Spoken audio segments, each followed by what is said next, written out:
Tulo ka managlahi apan dungan nga protesta ang gipahigayon sa mga sakop sa pagkakaisa ng mga samahan ng tsoper at operator nationwide kon piston sa pagbatok sa oil price hike o PUV modernization program karong adlaw. Gipahigayon ang maong simultaneous rally sa dakbayan sa Sugbo, Mandaue ug Lapu-Lapu.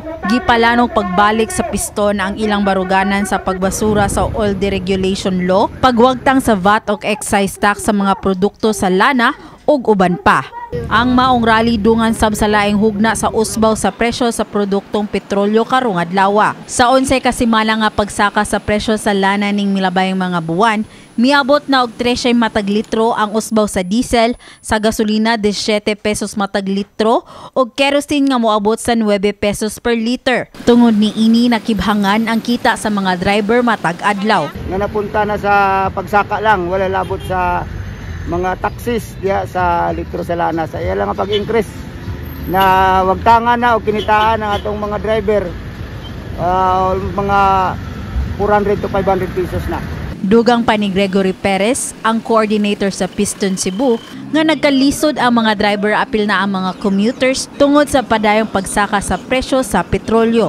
Usa ni ini mao si Nanay Jocelyn Baruch, usa ka housewife o miyembro sa Piston, nga mihangyo nga maubsan na unta ang presyo sa petrolyo ug sa mga nagunang palaliton.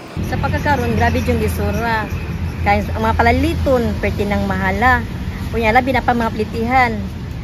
Perti pong pagkasaka karon sa uwin. Mo na karon nga ato karong ipatatuma mo patumaw nga paubsan nila. Si Lolo Antonio Baruch, 78 anyos, miyembro sab sa maong grupo Suka 2016, ni pagawas sab sa iyang sentimento. Mga tao sad nga ang trabaho minimum lang dili makaya og naay anak nga mga 5 ngadto sa 4 lisod yun. Sabi na nanay nag-eskwela, napay kuryente, tubig, palito ng tanan. Doy kayo ang mga pobre. Kini si Mary Francis Lin Kaayon alang sa My TV, Cebu.